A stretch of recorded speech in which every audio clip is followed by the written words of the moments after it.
Jangan lepaskan ya. Saya bantu ya. Bismillahirrahmanirrahim. Ya. Jadi Mas, di tahun 2022 saya ditugaskan di satu pulau. Saya dihadirkanlah di pulau itu jadi tokoh agama gitu. Alhamdulillah saya itu dikasih rumah dinas. Pas nyampe itu saya punya firasat gitu. Firasatnya itu hawanya itu negatif. Pas waktu mau zuhur mandi, saya tuh sesak napas Mas. Sesak bener Mas. Hidung saya ini nggak apa-apa gitu loh. Tapi nggak bisa napas dalam hidung. Gitu ya. Saya udah mikir gini Mas, dalam WC tuh, ya Allah ini kalau memang ajalku di sini memang udah siap banget ya. Sekitar jam 2 itu ada kepala dari WC lari Mas. Cuman badan tuh kecil, lari dia. Lari keluar, saya kaget, astagfirullahaladzim.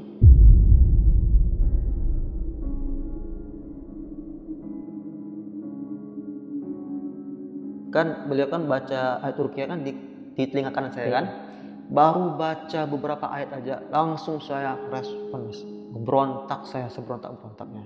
Alhasil saya lemasin badan saya, masuk dia gitu, masuk, ketawa dia Mas.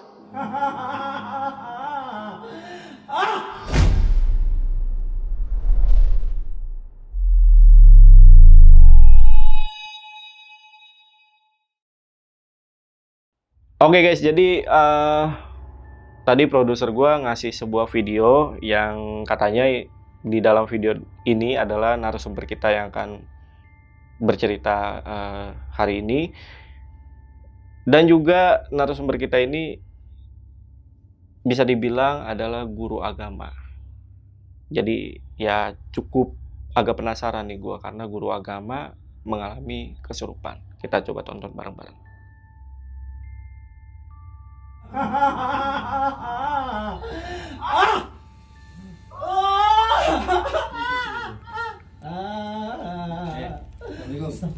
Bang, tahan bang.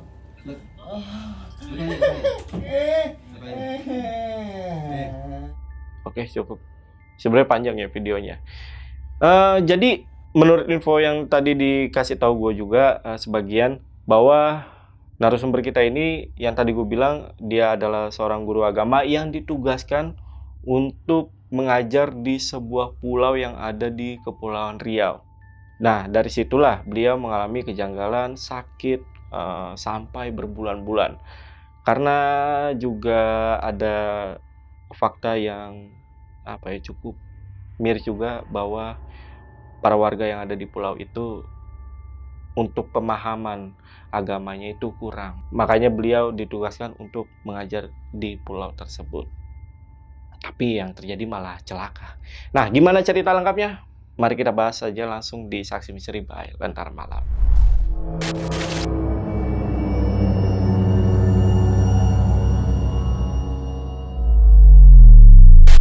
Oke guys, di sini udah ada narasumbernya namanya Mas Said. Kita sapa dulu aja. Mas Said, apa kabar Mas? Alhamdulillah Mas Jamal. Baik ya? Baik alhamdulillah. Oke, jadi Mas Said ini pernah menjadi guru agama guys. Kemudian beliau dinas di suatu pulau yang ada di Kepulauan Riau. Dan di pulau itu ada satu mitos yang hampir pasti terjadi. Benar ya Mas ya? Iya Mas, benar banget Mas. Jadi kalau ada pendatang baru itu seakan-akan tuh mereka itu kayak diuji ilmu mereka. Pasti mereka diganggu. Termasuk saya. Yang ganggu itu pendatang baru itu bukan 1-2 orang tuh, tapi beberapa orang di situ diganggu. Oh, berarti udah memang lumayan banyak nih yang mengalami kejadian tersebut atau mitos itu ya. Kalau dari Mas Said sendiri itu ngalamin apa Mas? Kalau untuk saya sendiri Mas, saya itu pernah disantet Mas. Tuh, saya disantet di pulau itu.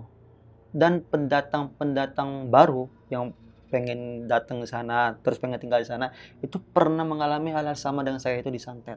Oke. Gitu.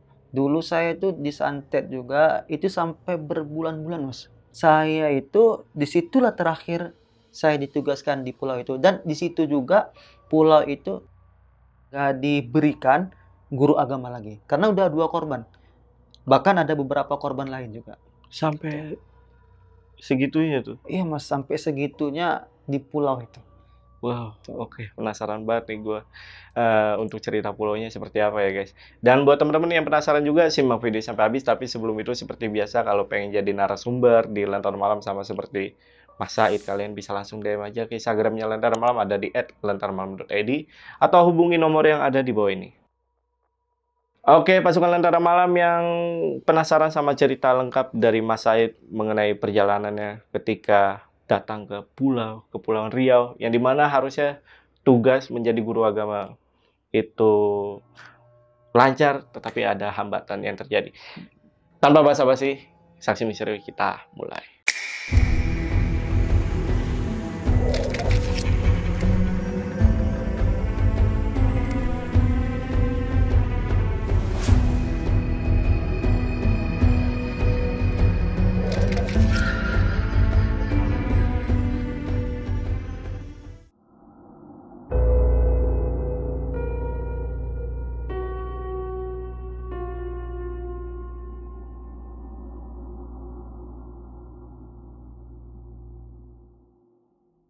Jadi Mas, di tahun 2022 saya ditugaskan di satu pulau, khususnya tuh di Kepulauan Riau. Nah, pulau itu kecil Mas, jadi dari ujung ke ujung itu paling cuma 10 menit lah kalau jalan kaki. Oke. Kecil banget. Nah, jadi saya ditugaskan di pulau itu untuk ditugaskan dalam bentuk yaitu agama, tokoh agama lah. Dalam bentuk tokoh agama saya. Mengajarkan agama ya? Mengajarkan agama. Jadi saya itu ditugaskan di pulau itu karena di pulau itu Mas nggak ada guru agama. Tidak ada guru. Nggak ada guru agama, makanya saya ditugaskanlah di pulau itu. Termasuk saya tuh salah satu tokoh agama di situ. Jadi kalau misalnya ada keagamaan, saya diundang gitu di pulau itu. Terus Mas ada satu lagi nih Mas ya. Ini bukan saya nih yang cerita ya. Dari orang situ lah, orang tempatan situ, orang warga situ. Jadi itu ada beberapa orang, karena memang agamanya kurang, benar-benar kurang banget, jadi gampang dihasut, ujung-ujungnya pindah agama. Gitu. Pindah agama. Bahkan itu bukan 1-2 orang Mas, ramai Mas, banyak Mas. Lumayan banyak ya. Lumayan banyak itu ya. untuk pindah agama. Makanya saya dihadirkanlah di pulau itu, jadi tokoh agama gitu. Alhamdulillah saya itu dikasih rumah dinas. Rumah dinasnya ini cukup besar Mas, besar banget. Bahkan ada kamar ya kan, ada kamar sendiri, ada ruang tamunya sendiri. Terus ruang tamu di sini. Di sini juga plong, kayak dapur gitu, dapur. Terus di sini ada lagi Mas, dapur juga gitu. Pokoknya besar Mas rumah itu besar alhamdulillah. Itu mungkin kalau misalnya sama istri sama anak cukup lah rumah itu. Terus ketika nyampai di pulau itu, pas nyampai itu saya punya firasat gitu. Firasatnya itu hawanya itu negatif ketika saya sampai di pulau itu. Gambarannya ya biasa aja. Cuman kalau misalnya kita datang ke sana itu mungkin terasa dengan hawa negatif yang ada di pulau itu. Cuman saya nggak ambil pusing gitu. Kan saya kan di sini ngajar gitu. Nggak ambil pusing. Pas waktu saya diantar ke rumah dinas dengan ada bapak-bapak kan yang udah ditugaskan di sana, sampai di rumah dinas itu baru, oh iya rupanya benar ini. Sampai di jam 12 siang itu, ketika saya masuk ke rumah itu memang panas banget rumah itu. Beda hal dengan rumah-rumah yang lain. Padahal di rumah itu banyak bolongan-bolongan itu apa namanya? Ruang buat udara gitu banyak. Cuma balik lagi ke diri saya. Saya ini di sini cuma ngajar itu, nggak ngapa-ngapain. Ngajar. Akhirnya sholat zuhur dulu di rumah, istirahat. Waktu ba'da asar, sholat asar di masjid, ba'da asarnya saya keliling sekitar rumah tersebut itu. Istilahnya tuh berbaurlah dengan warga-warga di situ. Pas keliling berbaur dengan warga situ, kenalan semuanya sama warga situ. Alhasil alhamdulillah disambut baiklah sama warga situ. Oh Sat, ya kemarin ada juga yang datang gitu, cuman sakit tiba-tiba. Alhasil inilah kosong beberapa bulan. Saya pun nggak mikir bahwasanya ini sakit apa gitu. bapak ini yang pertama kali di pulau itu. Baru pas malamnya itu, pas menjelang saya mau istirahat, sekitar jam setengah 9, mau istirahat ini saya, itu bayang-bayangan hitam di rumah itu banyak banget berlalu lalang di rumah itu. Kiri kanan, kaget saya, ya Allah. Ini apa lagi ini saya bilang. Itu bayang-bayangan itu bukan bayangan satu atau dua, saya masih ingat banget itu banyak lalu lalang di rumah tersebut. Nggak lama kemudian ada suara apa namanya itu kayak suara ketukan pintu. Cuma sebentar. Alhasil saya pun bilang lagi ke diri saya, tuh aku sini ngajar, kau usah ambil pusing lah gitu. Dan saya ini orang yang cuek, gitu. Saya orang cuek. Jadi kalau ada barang-barang seperti itu, saya nggak ambil pusing gitu. Saya cuekin aja. Sampai jam setengah 9, jam 9 saya istirahat, tidur. Nggak lama kemudian kebangun. Kalau saya ini kebiasaan ini, ketika saya tidur, pasti tengah malam itu bangun. Entah itu jam 12 atau jam 1. Nah, pas kebetulan itu saya bangun di jam 12. Bayang-bayangan itu masih ada.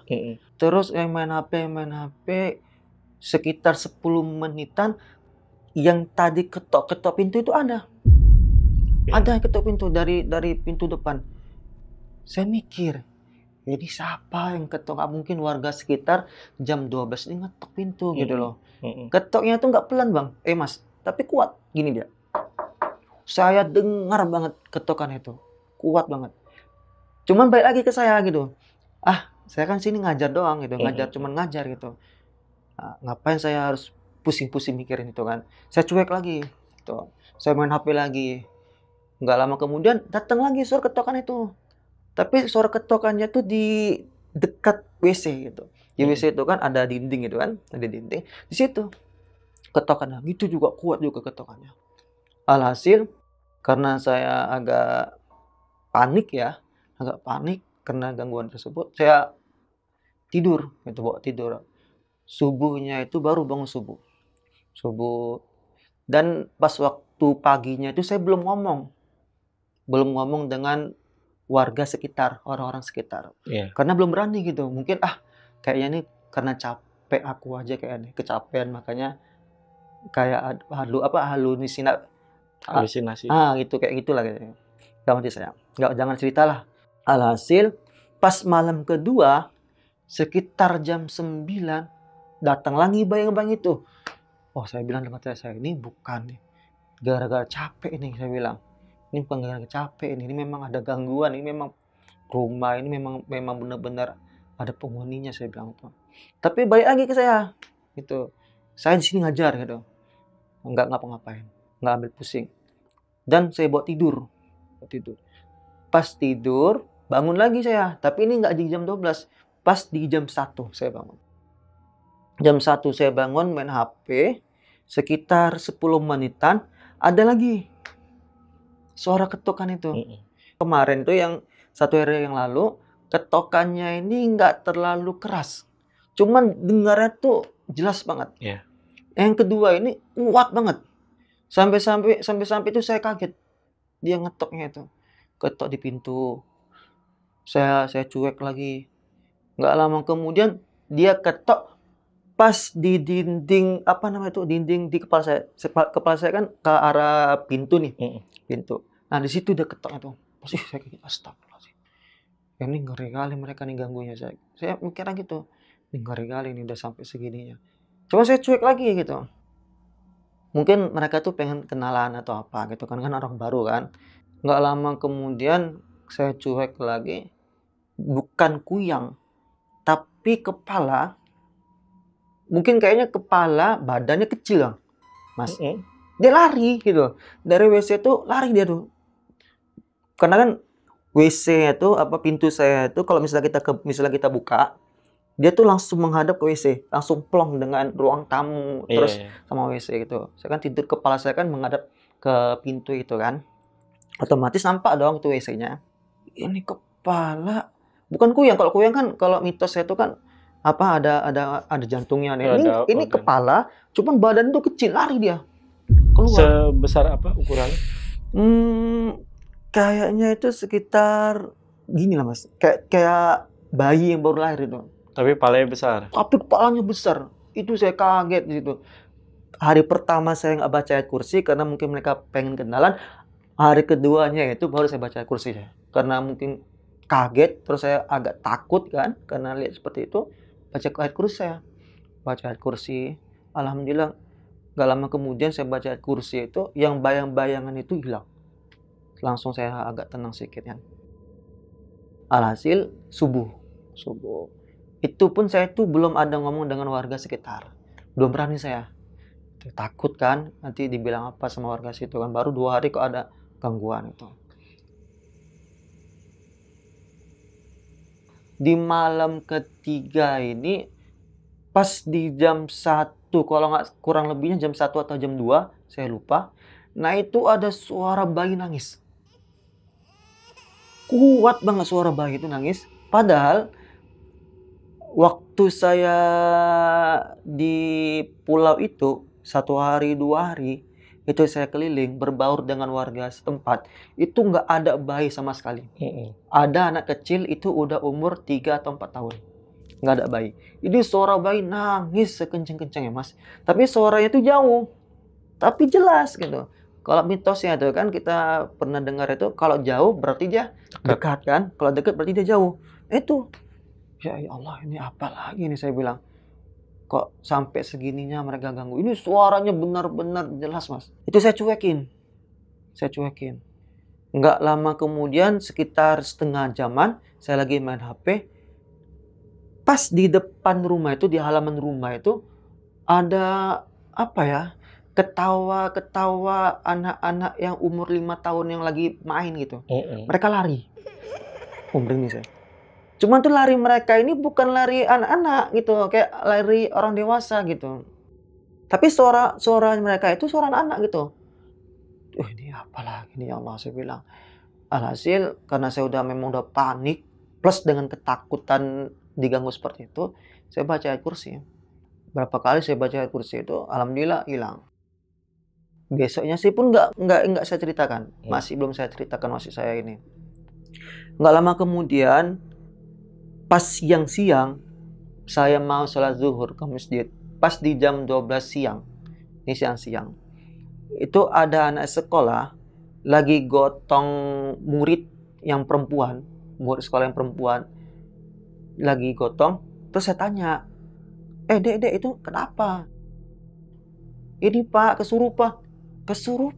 Saya bilang, iya Pak, kesurupan. Masih banyak Pak sana di sekolah tuh, mereka kesurupan. Oh iya, di mana sekolahnya? Saya bilang, sana. Saya datangin lah sekolahnya itu. Karena kan saya kan ada basic buat ruqyah juga, walaupun dikit-dikit kan. Itu pernah diajarin waktu dulu di pesantren. Saya datangin sekolah itu. Bener Mas. Jadi tuh anak-anak tuh pada teriak. Sekenceng-kencengnya anak-anak itu teriak. Jadi pas saya datang itu, mereka teriak. Pas saya samperin, yang teriak itu malah tambah teriak. Gini Mas. Hah. Saya bilang, oh nantang kau ya dalam hati saya. Alhasil saya keluarin tuh pelan-pelan, baca ayat kursi, terus dengan ayat ruqyah yang pernah saya diajarkan dengan guru saya. Tuh saya keluarkan, alhamdulillah keluar Mas. Saya bilang, ini cepat-cepat keluar, bawa keluar. Jangan lama-lama di sekolah, saya bilang. Ada lagi. Kalau lama kemudian yang datang ke saya itu yang satu lagi ini, yang kedua ini, dia teriak Mas. Teriak sekenceng-kencengnya. Gitu. Pas dia sampai, tadinya dia tuh cuma kejang-kejang aja, cuma apa ya, tegang mata itu cuma melotot aja gitu. Pas saya samperin dia, langsung teriak Mas. Sekenceng-kencengnya. Dia teriak, yang tadinya ada anak perempuan di sekolah itu, yang tadinya nggak kesurupan juga. Jadi merembet kemana-mana yang kesurupan. Alhasil saya ruqyah lagi, saya keluarkan lagi. Saya bilang cepat-cepat, jangan lama-lama di sekolah ini. Anak ini yang udah di ruqyah, yang dikeluarkan. Saya ruqyah, saya keluarkan. Alhamdulillah keluar Mas. Itu.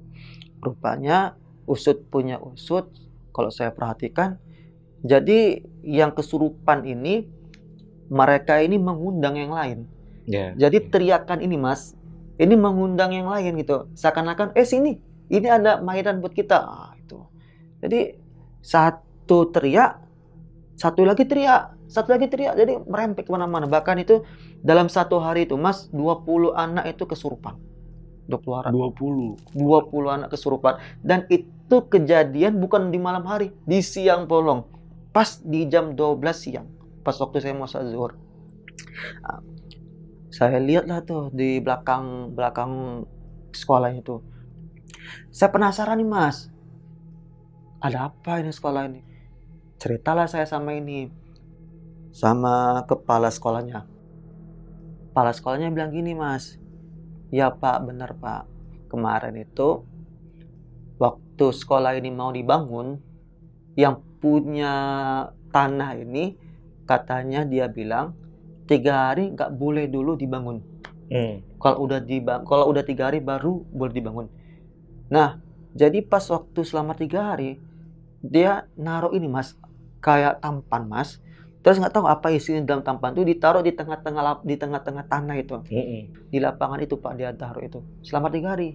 Saya nggak tahu itu buat apa gitu. Nah, dan saya pun nggak tahu juga apa tujuannya. Kata kepala sekolahnya itu. Langsung saya mikir gini, ada maksud dan tujuannya nih. Ini mereka ganggu nih karena mereka ini minta itu lagi.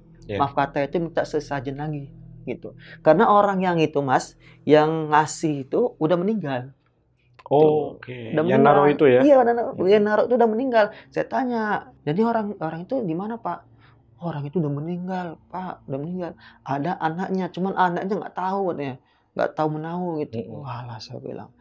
Hari keempat itu pun di pulau itu pun saya belum ada cerita tuh, Mas. Masalah saya kejadian di rumah tersebut. Nah, cuman di hari keempat ini udah agak mendingan. Kenapa saya bilang agak mendingan? Karena saya buat amalan gitu. Saya buat amalan di masjid. Saya juga buat amalan di rumah gitu. Udah agak mendingan lah. Nah, baru yang hari kelimanya ini saya cerita dengan warga sekitar situ, di rumah itu. Mereka nggak percaya. Bahkan ada nenek-nenek yang pernah nginep di rumah itu, dia bilang, saya pernah kok nginep di rumah itu, katanya, sama mantan Pak Camat dulu, dia bilang gitu. Sama istrinya kemarin, saya nginep di situ. Saya bilang sama nenek itu, Nek, dia kalau berdua atau bertiga nggak diganggu. Tapi kok sendiri, itu diganggu. Nah, itu ya Mas. Kalau sendiri, itu diganggu. Tapi kalau berdua atau bertiga, itu nggak diganggu. Nah, ini ada kaitannya nih, Mas. Di ujungnya. Tapi dia masih tetap ngotot gitu. Saya enggak lah, orang saya udah berhari-hari kok, bahkan berminggu-minggu. Pak Camat kan mantan Pak Camat dulu kan, kalau pergi kan lama, jadi kan sering saya nginep situ. Beliau itu ngotot dengan pendiriannya, saya pun ngotot dengan pendirian saya. Kenapa? Karena saya yang diganggu gitu loh. Saya merasakan sendiri gitu, mengalami sendiri di rumah itu gitu. Nah, anaknya Mas, anaknya ngomong, katanya, iya Pak, saya kemarin itu waktu pasang keramik, jadi saya pasang keramik siang hari, jadi saya nampak itu kepala gitu. Nampak kepala itu masuk ke WC gitu. Saya kaget. Saya bilang, oh ini kayaknya kepala yang kemarin ini saya nampak ini kayaknya. Tuh. Alhasil, saya diam aja nih. Karena sana anaknya mau ngomong kayak gitu kan. Anak nenek ini ngomong seperti itu, saya diam aja gitu. Saya nggak mau ngomong bahwasanya ada kepala kemarin. Oh iya, ini kemarin ada kepala juga nggak? Saya nggak ngomong seperti itu gitu. Saya diam aja. Saya udah lama di situ, beberapa minggu, terus beberapa bulan. Nggak lama kemudian saya sakit, Mas. Tiba-tiba itu saya sakit demam. Nanti sembuh beberapa minggu gitu. 2 hari sakit, nanti sembuh sampai beberapa minggu ke depannya sakit lagi gitu. 2 hari lagi gitu. Cuman sakitnya ini, demamnya ini demam biasa. Cuman saya udah pastiin, Mas, kalau udah minggu kedua pasti saya sakit. Saya udah pastiin itu. Tapi demamnya ini demam biasa. Demam biasa terus pusing. Nah, nggak lama kemudian saya itu diundang di satu rumah. Kita bilanglah rumah Pak Deden. Diundanglah di rumah Pak Deden. ada hajatan di rumah beliau, makan minumlah saya di rumah beliau kan. Nah, pas balik dari rumah Pak Dede ini selang beberapa hari saya sakit Mas. Nah ini sakitnya ini agak lumayan sakit Mas, nggak kayak kemarin-kemarin. Memang benar-benar badan saya lemas, pusing, demam, bahkan saya mual saya itu. Bahkan saya nyentuh nasi itu Mas cuma 3 suapan, habis itu nggak bisa lagi saya ini. Saya telepon lah anaknya tetua di situ. Saya bilang sama anak itu, namanya Aldi. Aldi, saya lagi sakit nih, saya bilang. Temani saya lah di rumah. Oh iya Pak, iya Pak, iya Pak. Dimatiin sama dia. Langsung dia telepon lagi, Pak, kayaknya saya nggak bisa lah temanin di rumah itu. Saya udah tahu Mas, karena dia bilang nggak bisa, saya tahu. Pasti dia nih takut.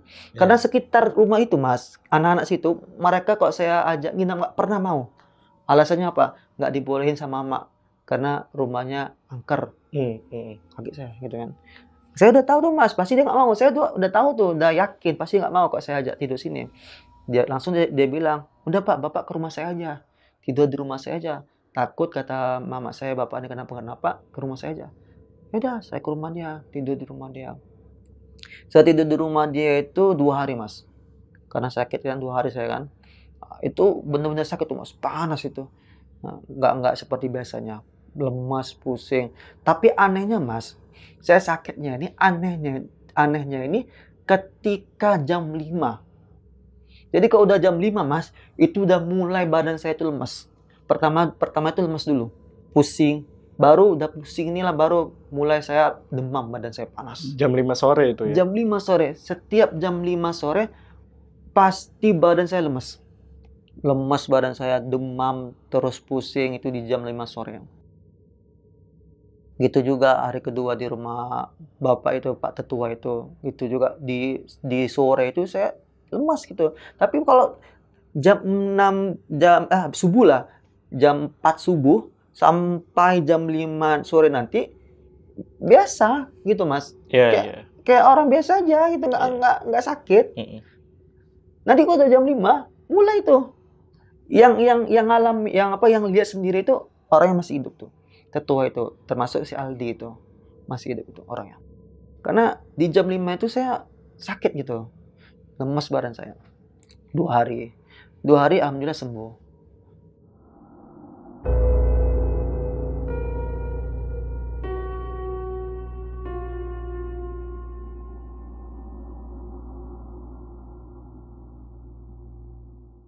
Baru gak lama kemudian saya diundang lagi sama Pak Deden ini. Gitu, diundang lagi di rumah beliau, ada hajatan.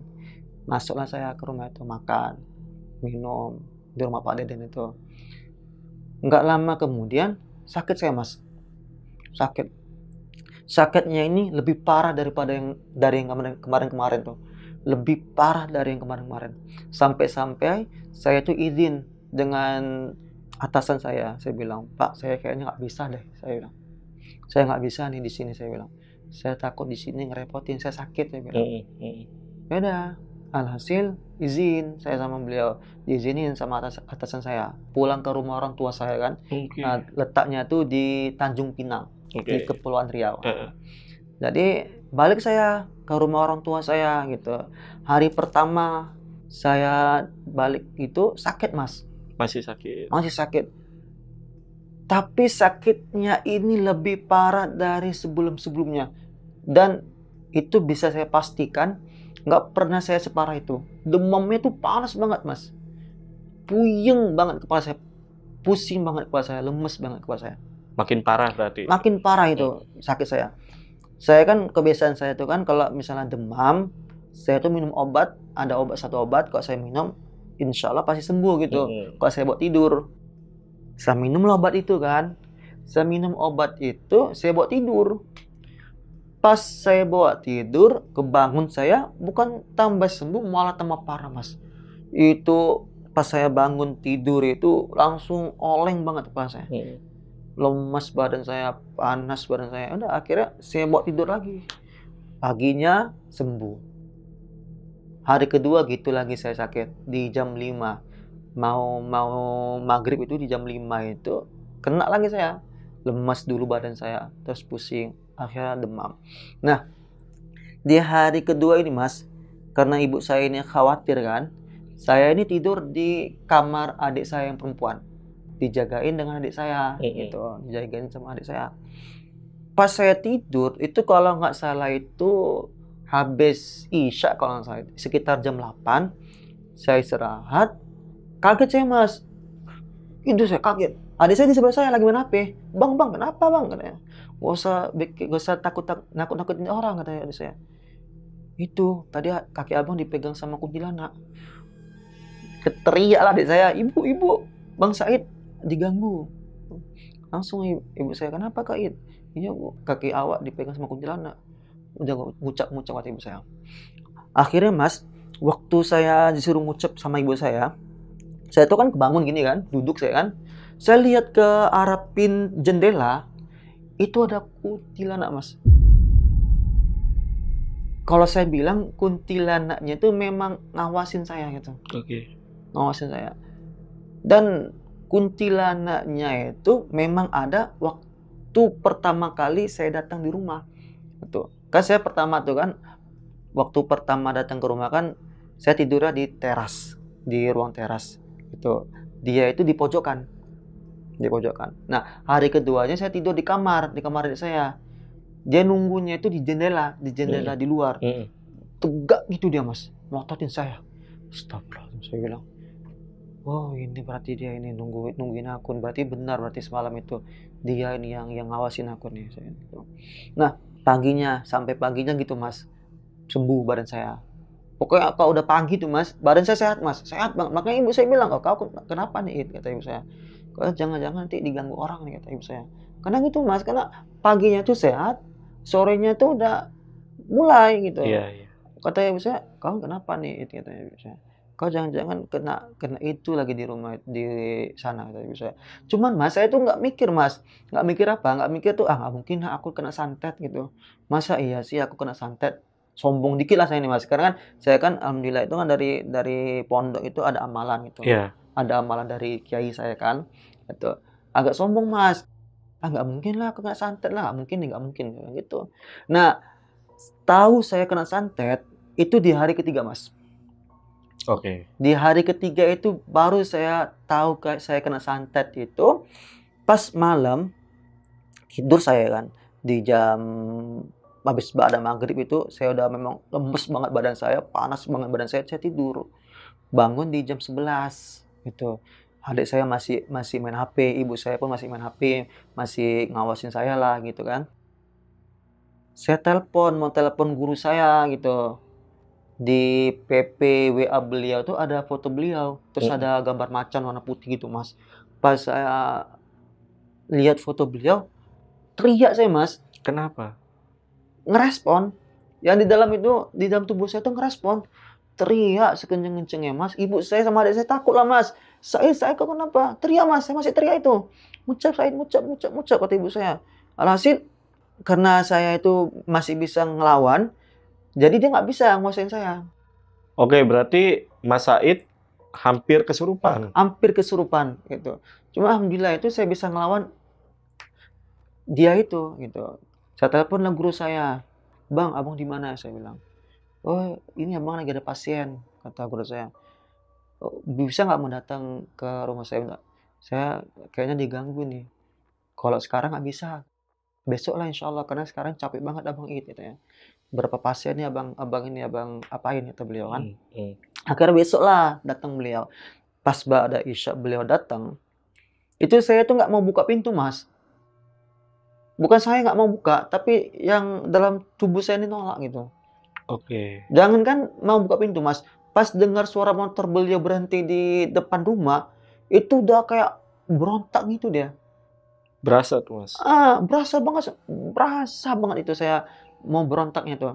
Alhasil beliau ketok pintu Mas, manggil nama saya. Assalamualaikum Said.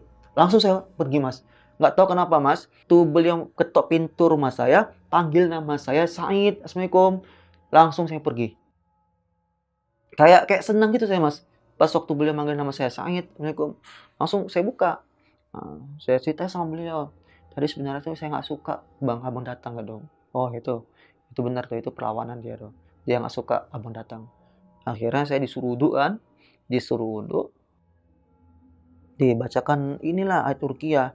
Baru bentar aja mas, beberapa menit, mungkin sekitar 1 menitan, kan beliau kan baca ayat Ruqyah kan di telinga kanan saya kan.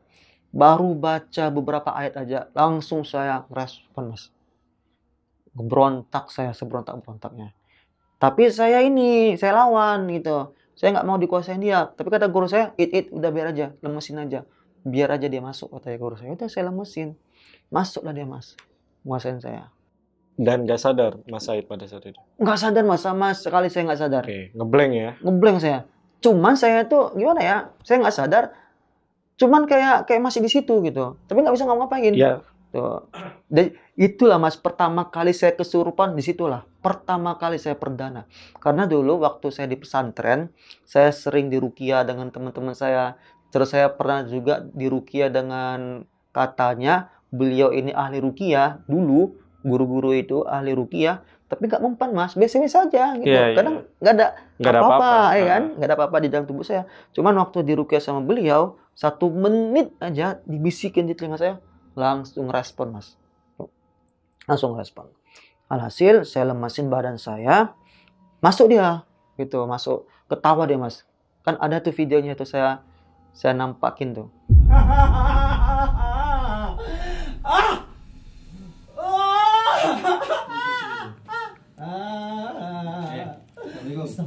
Bang, nggak tahan bang. Bang,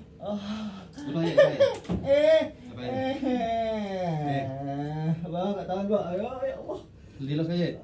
Bang, saya tahan ya. Jangan tahan. Lepas aja. Saya bantu ya. Bismillahirrahmanirrahim. Ya, lepas aja. Itu ditanya-tanya sama guru saya, ngapain? Apa tujuanmu ganggu anak ini gitu, ganggu Said? Masih ketawa dia mas, sampai 3 kali dia masih ketawa, kan ada videonya itu. Langsung sama guru saya itu dibacakan ayat apa Ruqyah, langsung dia cerita mas, cerita sambil nangis-nangis. Katanya tuan dia ini nggak suka dengan saya, dengan kehadiran saya. Tuh, dia nggak suka karena dia ini merasa tersaingin ketika saya datang. Terus ditanya lagi mas sama guru saya, udah berapa lama kamu ganggu Said? Ketawa dia mas, ketawa. Dia bilang udah lama. Langsung lah kan, kata guru saya, kamu ya yang ngambil sukma si Said ini. Dia geleng-geleng, bukan saya, katanya. Dia. Rupanya mas, badan saya ini sering sakit-sakitan, 2 hari sakit, terus beberapa minggu lagi sakit lagi. Terus sakitnya tuh pas di jam 5 sore aja, itu sukma saya itu diikat mas, 3 sukma saya itu diambil. Disitulah buat badan saya itu lemas, badan saya itu sakit-sakitan, disitulah kata beliau ini. Nah hasil sama beliau ini, sama guru saya diambil sukmanya, diutuhkan lagi sukma saya ini sama beliau ini, 3 sukma itu. Nah yang masukin saya ini, dia sama guru saya, kau mau saya buang ke pulau atau masuk Islam ikut dengan saya? Oke. Nah, kata guru saya. Dia diam aja mas. Nah, dia diam aja. Ditanya lagi sama guru saya, mau saya lempar ke pulau atau ikut dengan saya masuk Islam? Alhasil dia bilang mau. Dia bilang juga, saya pun terpaksa juga. Saya terpaksa ngikutin dia gitu. Karena saya ada perjanjian sama dia. Oke. Tuh alhasil dengan guru saya itu diputuskan lah mas. Perjanjian antara dia dengan makhluk ini. Diputuskan gitu. Ikutlah dia dengan guru saya. Dan habis itu pas saya di Ruqyah itu, barulah saya sadar kan. Sadar. Nah ditujukanlah video sama beliau itu, sama guru saya itu. Nah, langsung saya mas nangis mas. Nangisnya apa itu? Nangisnya itu, saya tuh nggak percaya kok ada pula orang bisa ngapain saya gitu loh. Kok ada ganggu saya gitu. Padahal saya di pulau itu nggak ngapa-ngapain, nggak ada nyenggol orang gitu loh. Itu kata guru saya bilang, orang Melayu itu iit, kata guru saya. Guru saya ini orang Melayu mas. Nah orang Melayu itu iit, kata beliau tuh. depannya manis tapi belakangnya beda katanya. Pak, kau tuh harus hati-hati gitu. Tapi nggak semuanya ya. Tapi nggak semuanya. Iya, iya, oknum tapi aja tuh. salah satu oknum Iya. atau gitu. Karena beliau pun orang Melayu juga. Iya, iya. Yang ngomong seperti itu. Nggak semua orang Melayu seperti itu. Saya pun nggak nyangka Mas. Nggak nyangka yang nganu saya ini orang terdekat saya Mas. Jadi ciri-ciri yang ngapain Muniit kata beliau. Ini orang penting juga di pulau itu. Orang penting juga di pulau itu. Dikasih tahu lah Mas, saya ciri-cirinya ini. Saya nggak nyangka Mas, saya kaget. Pak Deden ini Pak Deden ini, fix ini. Kalau ciri-cirinya yang beliau katakan Pak Deden. Kebetulan Mas, saya tuh ada fotonya itu saya sama beliau. Gitu waktu kami diundang di satu acara. Jadi kami foto Mas, gitu, foto. Saya bilang, bang ini bang orangnya. Iya. Di situ saya Mas, ngulus dada Mas. Ya Allah, kok bisa Pak Deden ngapain saya gitu loh. Padahal kita akrab di di satu tempat, sering ngobrol, bahkan beliau itu udah saya anggap kayak kakek saya sendiri lah gitu. Udah saya anggap kakek sendiri dan saya pun percaya sama Pak Deden gitu. Kok bisa dia ngapain saya gitu. Kata itulah baru guru saya nasihatin Daid. Kalau yang berlalu biarlah berlalu gitu. Sekarang ini kita fokuskan agar bagaimana kamu ini sembuh kata guru saya gitu. Alhasil sama guru saya itu dikasih amalan tuh biar nggak ada yang masuk lagi, dibentengin lah istilahnya tuh. Hasil dibentengin saya sama beliau. Terus dibentengin, nggak lama kemudian ada juga Mas gangguan lagi Mas. Tuh, sekitar 2 minggu itu ada mimpi ya. Ada mimpi saya tuh dikejar-kejar sama orang tuh badannya tinggi. Tinggi banget. Tinggi terus hitam jelek orangnya gitu. Makhluk itu jelek banget. Dia mimpi itu saya dikejar-kejar dia. Sampai saya ngos-ngosan Mas. Sampai saya tuh bangun tidur tuh takut Mas. Takut banget. Saya telepon guru saya tuh. Saya bilang, saya masih diganggu gitu. Tapi guru saya sebelumnya pun udah bilang Mas sama saya, kamu tuh masih diganggu katanya. Datang sini ke rumah. Alhasil itulah saya diruqyah sama beliau, dikasih lagi amalan, terus dibentengin lagi sama beliau.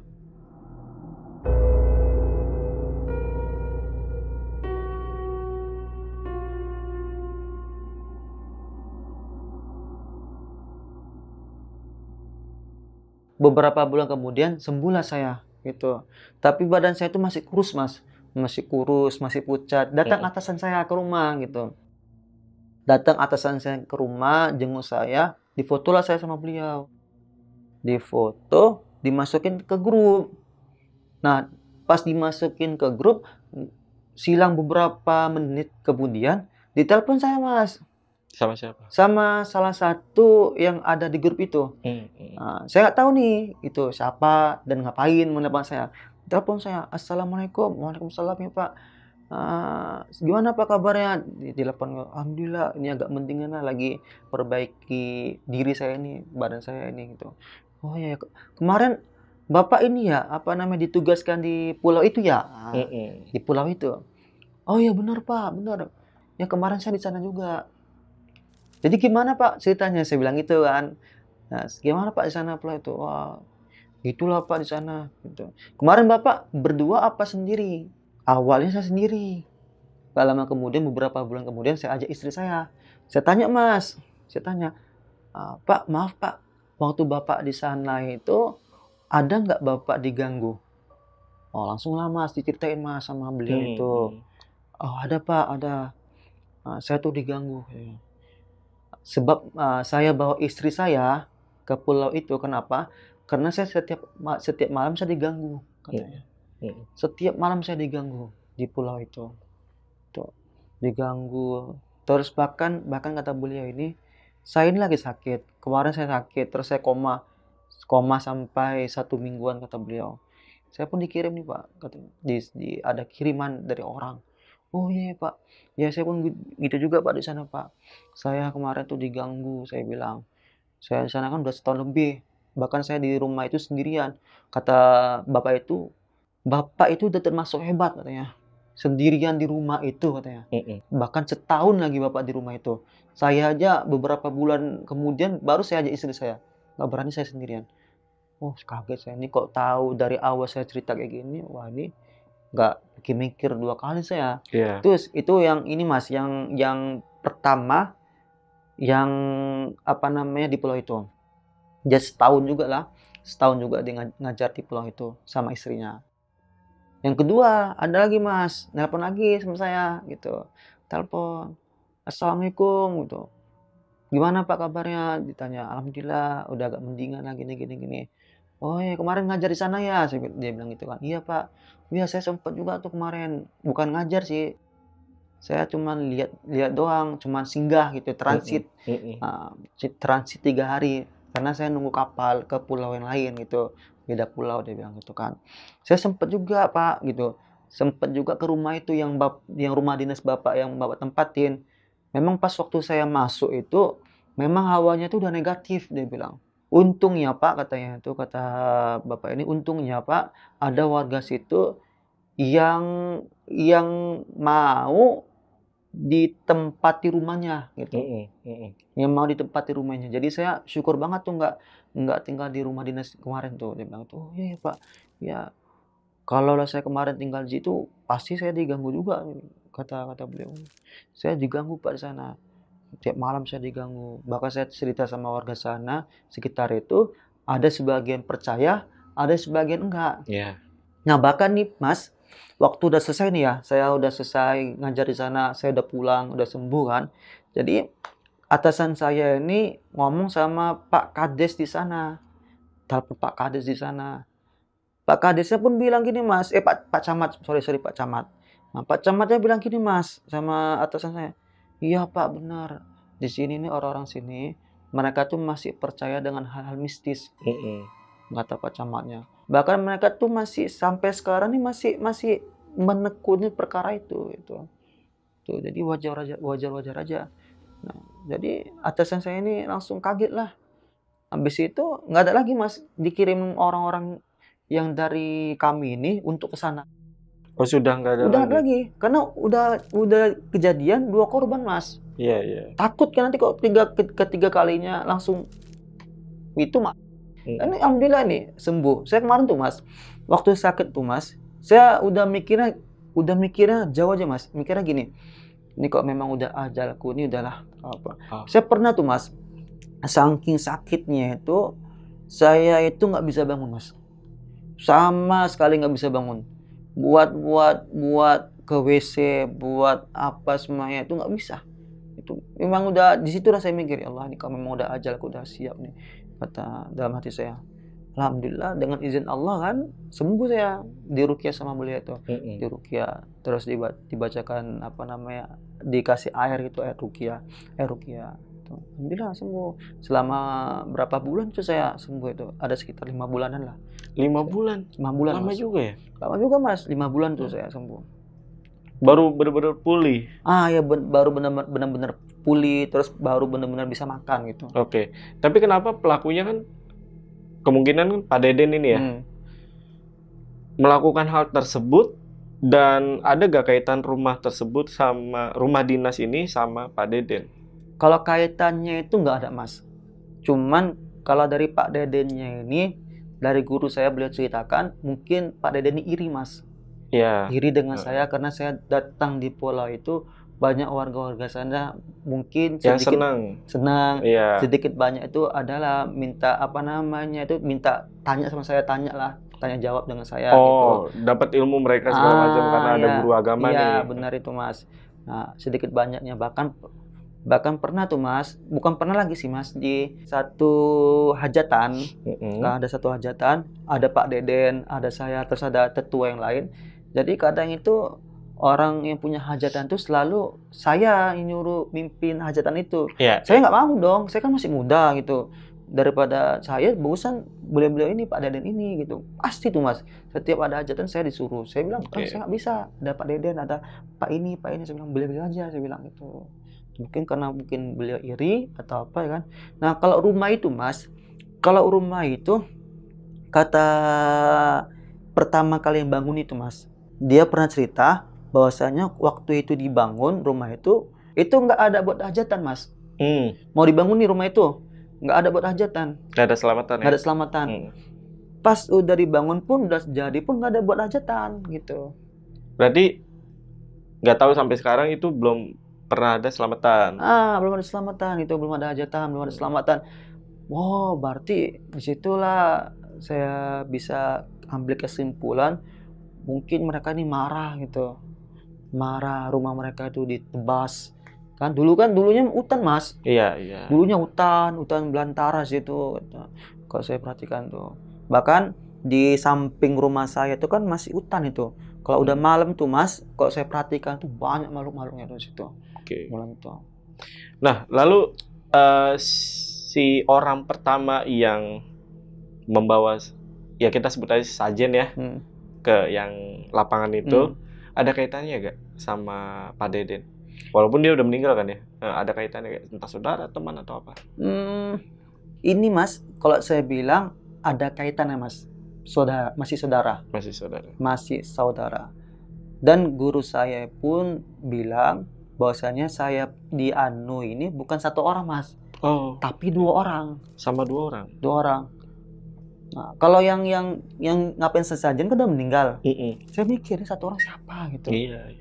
Kata beliau ini orang luar, bukan orang pulau itu. Ini yang ngapain muid katanya 2 orang. Kalau 1 orang mungkin nggak separah ini kata guru saya. Iya. Ini 2 orang. Bahkan Mas, maaf kata ini, mungkin kalau misalnya kiriman gitu Mas, kirim, mungkin insya Allah bukan sombong atau gimana ya, mungkin nggak bisa Mas. Kirim nih tanpa ada pelantara gitu. Nah, itu nggak bisa Mas, karena kan saya ada ini juga, ada amalan juga kan, ada bentengan juga kan.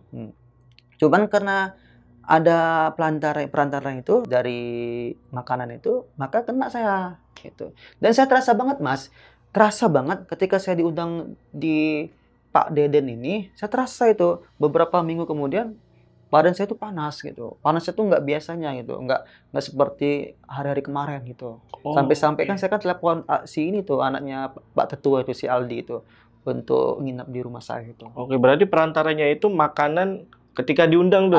Ya Mas. Mas Said diundang, disediain makanan, dari situ awal mulanya. Tapi saya nggak nge Mas. Iya, pasti. Nggak karena kan orang Pak Deden kok, orang tetua terus akrab dengan saya, nggak mungkin dong dia ngapain saya kan. Betul. Nah, saya nggak ngehnya ke situ. Pas waktu udah di ruqyah, terus beliau ngomong, baru saya, oh ya Allah. Tapi waktu Mas Said itu datang dan makan, ada juga gak tamu lain yang makan juga gitu makanan ada itu? Mas. Ada. Kena juga gak tuh? Yang tamu lain itu enggak. Jadi yang kena tuh saya. Gitu. Mungkin udah disiapin khusus kali ya. Mungkin ya. Itu kayaknya Allah alam bisa, Mas. Nggak tahu lah. Entah disiapin entah gimana gitu. Yang lainnya tuh enggak, cuma saya sendiri gitu. Nah, kan saya ini udah sembuh nih Mas. Udah sembuh ya. Udah sembuh beberapa bulan yang lalu. Terus saya nelpon gitu. Nelpon tetua, salah satu tetua juga di pulau itu. Saya telepon, "Assalamualaikum Pak." Gitu. Ditanya sama tetua itu, "Gimana kabarnya Pak? Kok nggak ada kabar gini-gini?" "Alhamdulillah Pak, saya udah agak mendingan gini." Alhasil langsung saya to the point Mas. Apa to the point ya? To the point-nya gini Mas.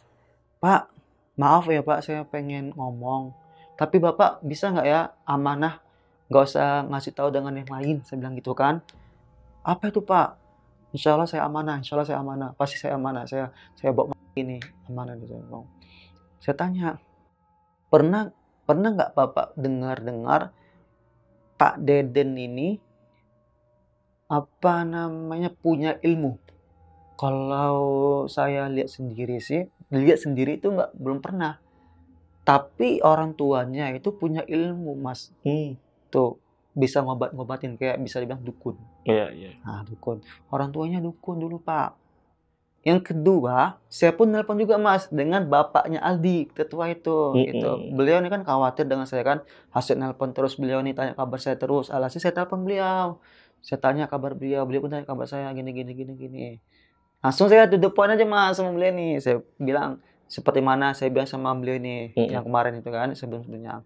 Saya bilang, Pak Deden ini Bapak pernah dengar nggak apa namanya dulu ada ilmu? Saya bilang itu. Nggak pernah dengar ya Pak gitu. Tapi bapaknya itu dulu dukun. Sama dong. Sama kan? Berarti yang pertama bilang dukun, yang kedua bilang dukun. Karena gini Mas, yang pertama ini Mas bukan orang pulau itu. Bukan orang pulau itu, cuman dia udah lama di pulau itu. Udah lama banget di pulau itu. Itu beliau yang pertama. Dan yang kedua ini saya telepon ini benar-benar orang situ. Itu bapak beliau orang situ, beliau pun lahir di situ. Otomatis tahu dong seluk-beluknya pulau itu kan Mas. Nah, saya telepon, saya tanya, ya dulu bapak itu dukun. Ya saya kaget makanya, berarti udah fix ini dia ini Pak Deden yang ngapain saya. Tapi yang satunya lagi ini yang kan saya bilang, yang saya bilang tuh kan ada yang nganu saya 2 orang kan, yang satunya lagi saya nggak tahu siapa. Yang satunya udah fix Pak Deden itu. Karena saya kasih fotonya dengan guru saya bahwasanya ini Pak Deden gitu. Alas itulah saya Allah, saya bilang berarti benar-benar dia ini yang nganu saya ini yang ngapain saya. Iya.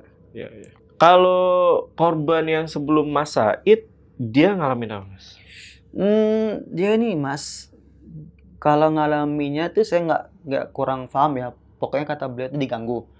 Cuman kata warga situ, nih dari warga sini Mas, bukan ini Mas yang ngomongannya bukan 1-2 orang. Kok saya orangnya gini Mas, saya ini memastikan omongan orang kalau udah 3 orang yang ngomong. Dan saya begitu juga, saya ini memastikan diri saya bahwasannya di situ memang ada hal tersebut, saya harus ini ngalamin. Gitu. Saya gitu juga Mas. Saya harus cari tahu nih, itu apa benar nggak apa yang dibilang bapak ini.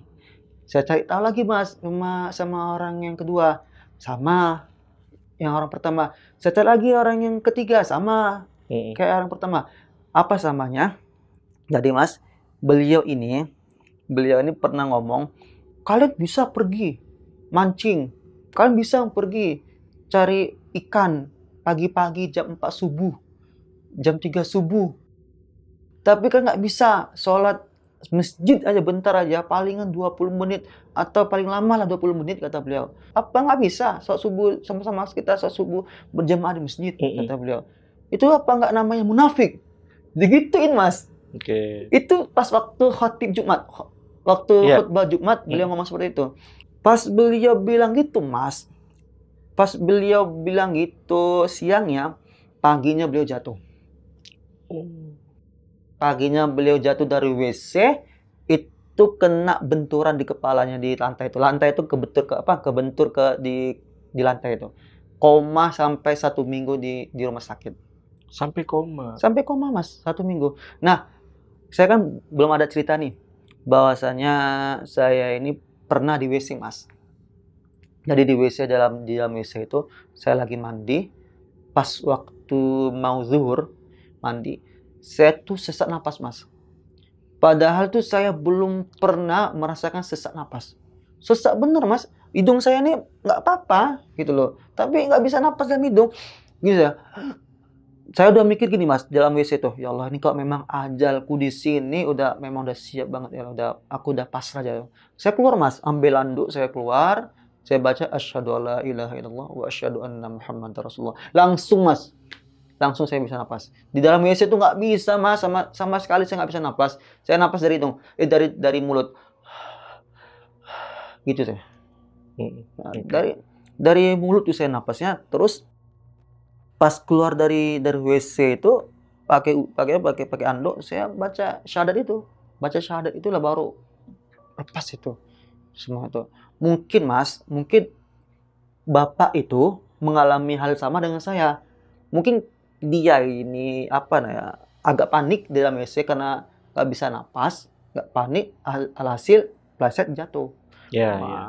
Kalau saya kan nggak panik alhamdulillah saya nggak panik. Nah, saya karena masih bisa napas dalam ini pakai mulut saya gitu. Keluar saya dari WC itu. Mungkin beliau panik, jatuhlah beliau gitu. Nah, sebelum masa itu tuh tinggal di rumah dinas itu kosong dulu gak sih? Iya benar Mas. Sempat kosong juga. Sempat kosong. Berapa lama Mas? Itu jarak kosongnya itu sekitar ada kurang lebih 4 sampai 5 bulan, Mas. 4 sampai 5 bulan. Sampai 4 atau 5 bulan itu kosong rumah itu. Oke, lumayan lama ya berarti ya. Lumayan lama. Nah, terakhir Mas, sosok yang ngikutin atau memantau Mas Said, ini kan sosok kuntilanak yang memantau ya. Itu berasal dari rumah dinas atau bukan? Ya benar Mas, itu berasal dari rumah dinas itu. Oke. Ya ngikut saya dari rumah dinas itu sampai ke rumah itu. Karena waktu di rumah itu ada memang kuntilanak, tapi dia tuh di hutan Mas. Ada kan di sebelah kanan rumah itu ada hutan. Oke. Itu ada hutan di sebelahnya itu. Di sebelahnya itu hutan itu. Nah dia selalu berdiri di situ Mas. Ada pohon besar loh Mas. Ada pohon besar. Pohon apa? Lupa saya pohon apa itu. Nah di situ tempatnya Mas. Selalu merhatiin saya di situ. Nah di situ dia di pohon itu. Terus nggak lama kemudian ya itu pas saya ke rumah orang tua ikut dia sama saya. Merhatiin saya terus ya di rumah tuh hari pertama sama hari kedua itu.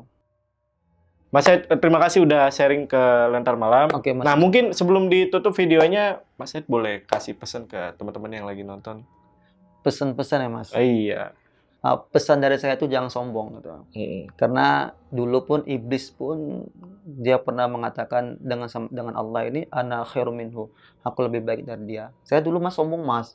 Sombongnya nggak mungkin lah aku kena santet. Nggak mungkin. Iya, nggak mungkin kan. Yang tadi ya. Masalah yang nggak mungkinnya itu amalan, merasa ada amalan kan. Nggak mungkin karena merasa ada amalan, sombong, alhasil gitu. Sampai badan saya tuh kurus banget. Nah itu menurut saya itu jangan sombong lah. Walaupun kita ada amalan, walaupun kita ada apapun, jangan sombong itu. Itu dia ya, pesan dari Mas Said ya.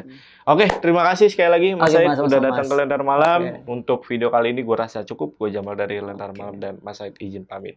Bye.